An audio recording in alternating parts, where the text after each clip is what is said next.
Ang reward kundi ang Panginoong Jesus. Amen po. Wala pong ibibigay sa atin ang tao na masasatisfy tayo. Pwede, panandalian, pero pagkatapos nun, marami pa rin tayong hahanapin. Amen po ba?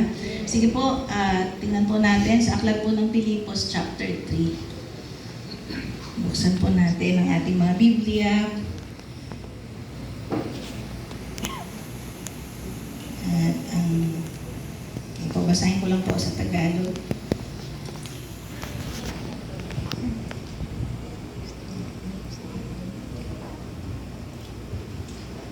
Sige po, pwede niyo pong basahin. Sabi po, sa wakas mga kapatid, magala kayo sa Panginoon. Hindi kaabalahan sa akin na ulit-uliting isulat sa inyo ang mga bagay na ito at ito na may sa ikabubuti ninyo. Sa verse 2, mag-ingat kayo sa mga taong asal hayop, may hilig sa paggawa ng masama at nagpupungos ng maselang bahagi ng katawan.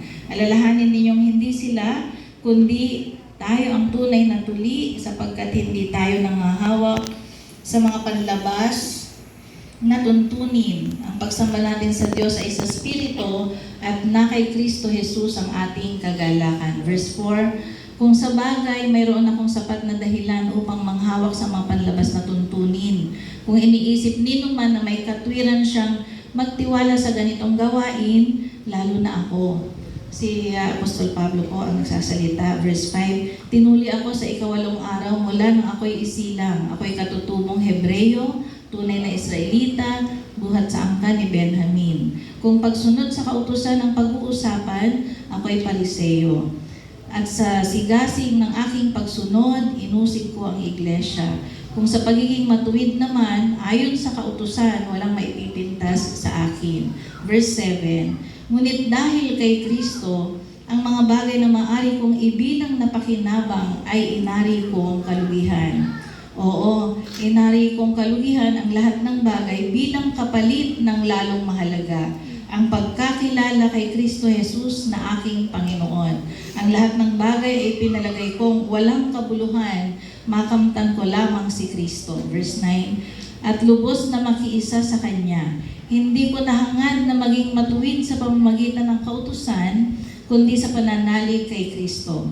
Ang pagiging matuwid ko ngayon ay kaloob ng Diyos batay sa pananampalataya. Verse 10, ang tanging hangarin ko ngayon ay lubusang makilala si Kristo, maranasan ang kapangyarihan ng kanyang pagkabuhay na mag-uli at makihati sa kanyang mga hirap at matulad sa kanya, pati sa kanyang kamatayan. And verse 11, sa pag-asang ako may muling bubuhay. Palakpakan po natin ang Panginoon.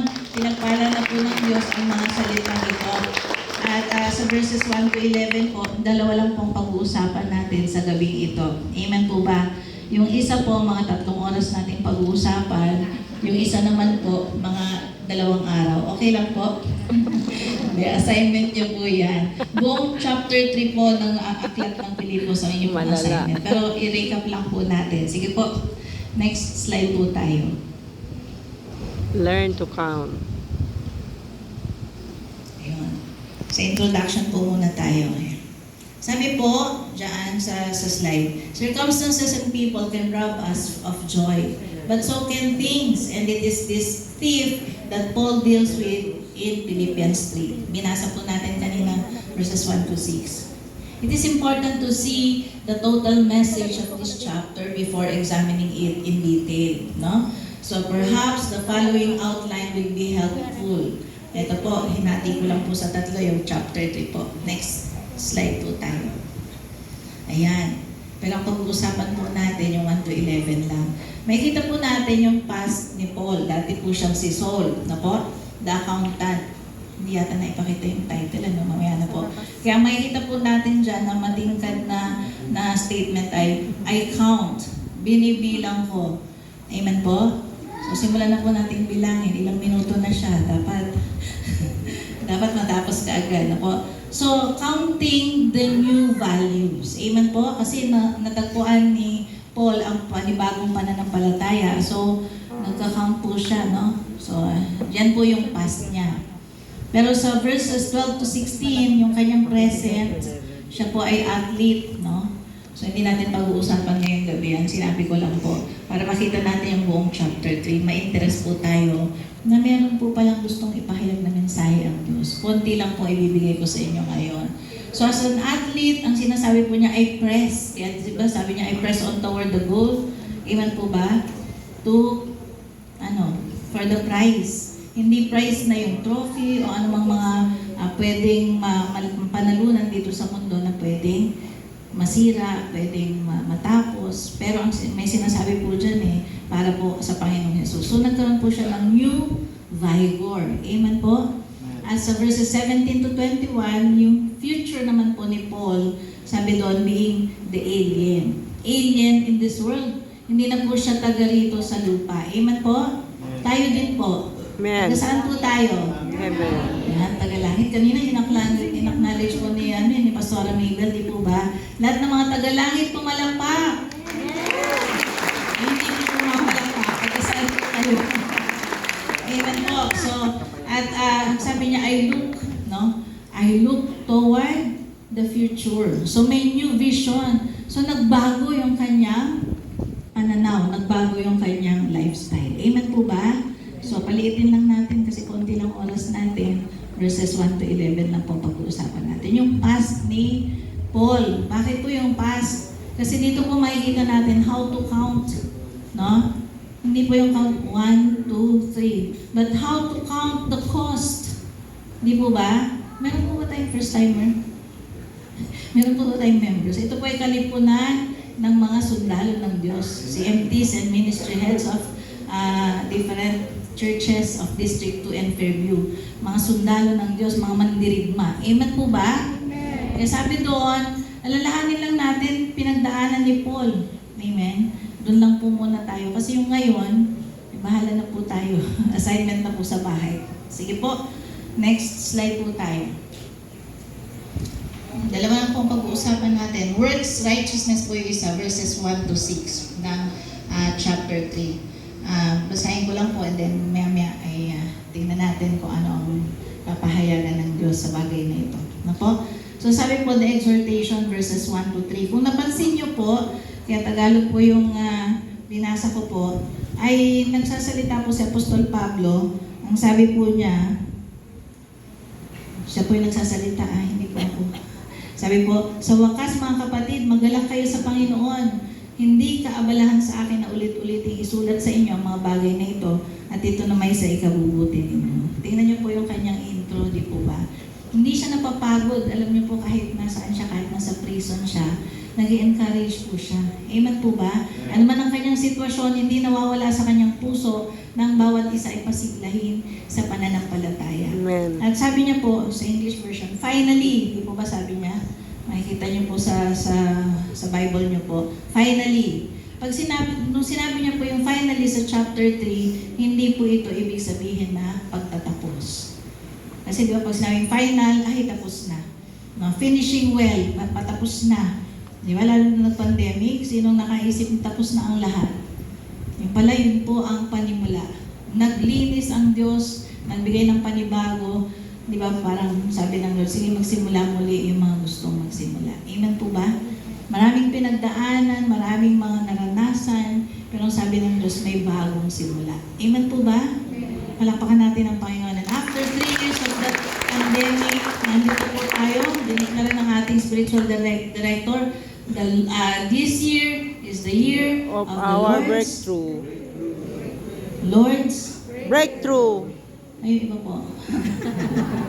Nag-iisip pa, breakthrough. Amen? So, we need to break through sa mga sitwasyon po natin. Amen po. Katulad po ng nangyari kay Paul. So, una, sinabi niya, finally, eto na yun. No?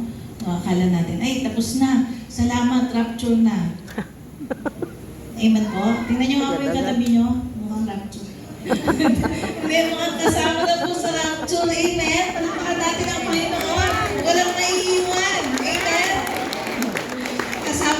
Kasama sa rapture. Amen po. Kaya sabi po, hindi po pagtatapos yung sinabi ng finally. Sabi to, kasi po, He keeps on going. Kahit siya po nasa prison, hindi natigil yung kanyang pangangaral. Hindi natigil yung kanyang ay yung 5, no po, na talagang palakasin pa rin ang mga Kristiyano. Amen po ba? Tayo po kaya, kung tayo yung nasa prison, anong gagawin natin? No? Baka naman, padala nyo naman ako dito ng dalawin nyo naman ako, ang lungkot dito. No? Pero wala kang mababakas na kalungkutan sa kanya. Makain sa kanyang mga sulat. Kaya po sabi po, the word finally means for the rest. Mula ngayon, for the rest ng time, hanggang sa dumating ang Panginoong Jesus, ano na ang gagawin mo? Amen po ba? Malapit na dumating ang Panginoon. Amen po ba? We are in the last hour. We are in the last minute of the last hour of the last day. Last days. Amen? So malapit na. Kaya sabi, mas malapit ang kaligtasan ngayon kaysa noon. Amen po ba? Kaya yung mga noon, na alam natin medyo may mga pinagdadaanan, hatakin na po natin. Tayo na, huwag mo nang masyadong Amen? Daanan mo lang yan, huwag mong tambayan, halika na. Tuloy na tayo, andyan na si Kristo. Amen po ba? Amen. Sino kaya sa atin ang mga ganyan? Parang nakikita kayo ba, nangingitiit. Sabi niya, ako yung dapat hilangin po. Amen? Pero ngayon po, bago tayo umuwi, kayo na po yung mga hata. Amen po ba? Sa mga kasamahan po natin, ang sabi natin, go. Let's go. Amen? So yun po. Kaya for the rest, sabi po, nag-i-introduce po siya ng panibagong bagay. Amen po ba? Kasi rin po, so March na po ngayon. Nakapasok na po tayo sa first quarter. Naka-ready na po tayo. Naka-position na po ba tayo to catch the breakthroughs? Amen? Amen. Amen. Ano yung position na yun, no? Hindi position sa church, hindi position sa trabaho. Yes, tama naman po lahat yan. Pero ang mahalaga nakaposisyon po tayo para tanggapin yung mga breakthroughs na binibigay ng Panginoon. Hindi lang para sa iyo yan. Para sa pamilya mo, para sa community, at syempre para sa bansa. Kaya nga lahat tayo naka-green ngayon, no? Kahit naman yung naka-green. Amen po ba? Lumalabas tayo para sabihin yung stand natin. Hindi man tayo magsalita. Kanina, walang magsasalita. Muling lang. Hindi mo pipigilan, no po? Lalo na meron pong, sabi, ay, mga ka-church namin, no? Si lady doon. Tapos sabi, saan ba yan? Si ba? Di po ba? Hindi natin mapipigilan sapagkat alam natin na may bagong move ang move. Amen po ba? Regardless of our, situation. Amen po ba? Kaya kanina sabi doon sa intro, circumstances, no? Even people, nakaka-apekto doon sa joy natin. Pero ngayon po, nawa maka-apekto po ang ginagawa natin para magkaroon muli ng pag-asa na kayang gawin ng Diyos ang pinaka-imposibleng bagay. Amen po ba? Lampakan natin ang Panginoon. Sabi ko sa inyo, kailang verse next po, sa verses 4 to 6. Yung title yun. So, ang sinasabi po ni Paul dito, hindi po siya nagsasalita mula po sa isang bagay na hindi niya naiintindihan. Kasi sabi ko, he personally knew the futility of trying to attain salvation by means of good works. Alam niya po, yung paghahangad ng mga tao na maligtas sa makita ng mabubuting gawa. Bakit alam na alam niya? Kasi bata pa po siya, nag-aaral pa po siya, nakaupo na po siya sa naging estudyante po siya ni Gamaliel. Amen? So, ibig sabihin, ay well-versed po siya tapos po siya ng Pepsol. Amen po? Nakaupo siya, si Gamaliel ang teacher niya. So, alam niya po, no? Pagdating sa mga batas, sa mga alituntunin ng Biblia, alam niya po. Amen? Tapos po siya mula Pepsol, mula SOL1, SOL2, SOL3, nag-pre-encounter pa siya, nag-EGR pa siya, nag-post-encounter pa siya. Bata pa siya as a student. Amen po, sa Acts 22 verse 3. Kaya alam na alam niya kung paano sumunod sa mga alituntunin, no? Masunurin sa mga batas. Amen po ba? At alam niya pag hindi nakasunod sa batas, parusa. Amen po ba? So ginawa niya ang lahat para maging maayos at mabuting mamamayan. Amen po ba? Mabuting anak, mabuting estudyante, mabuting lingkod ng Diyos. Amen po ba? So alam na alam niya, at nung nung siya po ay maborn again, nang ma-encounter niya po si Jesus sa Damascus, alam niya, nag-iba. Amen po ba? Ano po? Kaya tayo po, minsan din natin ma-appreciate yung grasya ng Diyos, the grace of God, because we do not know the law. Amen po ba? Sino po dito nagbabasa ng Old Testament? Amen. Ayan po. Ilan po? Series. Isang chapter a day. Series. Ayan po ba? Kaya yun po, kaya alam na alam niya, yung pinanggagalingan niya, pag sinasabi niyang, hindi nakabase sa mabuting gawa ang kaligtasan. Amen po ba? Kaya tayo po, maaaring yung iba dito, nakikita po 34 years na po sa Panginoon. And more, mga Arroyo days. Amen. Yung iba naman, sino pinakabata? 8 years na po sa church. So parang alam na po natin at hindi tayo pwedeng mag-serve kapag hindi tayo nakakaabot sa mga pamantayan. Pero di po ba alam natin na kung gusto natin maglingkod sa Panginoon, hahamakin natin ang anumang hadlang. Amen po ba? So lang sabihin na, ay naku, ano ba naman yan? Di ba? Hindi naman yan karapat-dapat. Sino ba ang karapat-dapat? Wala naman Amen? But we strive to serve more of God because we experience more from the Lord. Amen po ba? Wala naman tayong yung sinasabi na, ay, mag-travel ako kasi I deserve ko to Diba? Ay, kailangan naman, ganito kasi deserve ko to, pinaghirapan ko. Wala po tayong deserve hanggang hindi binibigay ng Panginoon. Amen po ba? We do not deserve anything. But praise God because of the grace of God, binibigay niya po sa atin. Amen. No? Kaya iba po, sige, palakpakan natin. Kasi iba, pag pinagpapala niyo po, syempre deserve ko to, pinaghihirapan ko to. Amen? Pero kapag tinanggap mo ang grasya ng Diyos, kahit hindi ka pa, hindi mo win-workout, grabe po yung iyak natin Amen po ba? Thank you, Because Lord. His grace is really sufficient enough for us. Amen. Kaya sabi po doon sa verses 1 to 6 ng Philippians 3, alam na alam ni Paul, hindi ko na po babasahin from verses 4 to 6, di ba sinabi niyo yung kanyang mga credentials? Di po ba? Kaya kung sino man sa atin, ang sabihin natin, ay, deserve ko to na maging pastor. Deserve ko ang posisyon na ito kasi ganito, pinaghirapan ko yan, ganito, ganyan, no? So, hanggang verse 6, sinabi niya lahat yung credentials niya. Pero magugulat po kayo sa verse 7, punta na po tayo sa next slide. Ito po yung gustong-gusto ko dito Ngunit dahil kay Kristo, ang mga bagay na maaari kong ibilang na pakinabang ay inari kong kalugihan. Amen po ba? Hello po. So faith righteousness. Mula po dun sa works righteousness na pasadong-pasado si Paul, 100%. Pero nung makilala niya si Kristo, nag-iba po sa verse 11 hanggang verse 7 hanggang 11. Naging faith. No? Ang basehan na ng righteousness niya, faith. Amen? So ang righteousness na niya, si Jesus. Amen? Hindi yung kanyang mga credentials, hindi yung kanyang reputasyon, hindi yung mga bagay na pwede niyang ipagmalaki, although meron siyang pwedeng ipagmalaki. Amen po ba? Ay, kaya ako may magandang trabaho kasi nag-aaral ako. Ay, pinaghirapan ko yan, sinulog lahat ng kilay. Nagsunod ng kilay, nagbigay ng oras, amen. But all of these things, ang sabi ni Paul, are all trash. Amen? Ipagpapalit niya, basta makilala lang niya na mas malalim pa si Kristo. Amen po ba? Namin po ito yung iniiyakan ko yung verse 7 talaga. Binabasa ko po, kahit medyo kabado po ako. Sabi ko, nakapokus po ako sa campaign. Pero sabi ko, oo nga, ito pala yung sinasabi ni Paul, no? Na gagawin mo ang lahat kahit na may i-persecute ka, kahit na may sabihin sa'yo. Ano ba naman yan? Araw-araw na lang umaalis ka, no? Kahit na sinasabi, kasi po, alam ko po, sa campaigning natin, meron tayong mga schedule. Amen po ba? Actually, twice a month lang po ang bawat isa. Amen po ba?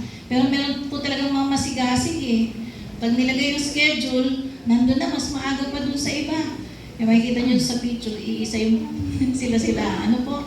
Pero hindi maaalis sa kanila yon. Amen po ba? Sapagkat naiintindihan nila kung ano yung ginagawa nila. Amen po ba? Pero iba, kung pipilitin mo, wag na lang. Kasi, makahingian ka pa ng sweldo.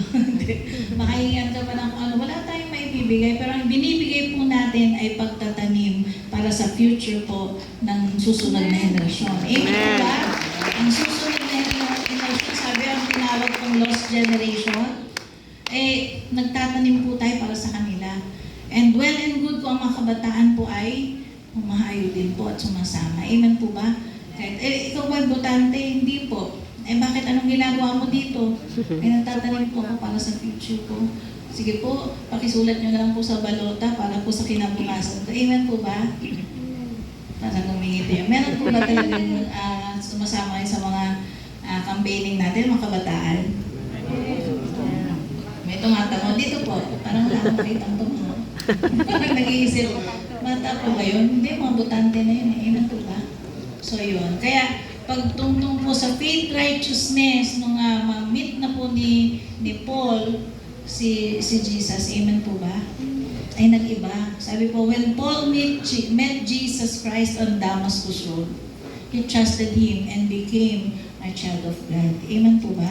So nag-iba yung kanyang pananaw. Yung dating sinasabi niyang sumisira sa pananampalataya, yung mga nanggugulo ng mga Kristiyano, ngayon, sabi niya, I'm one of them.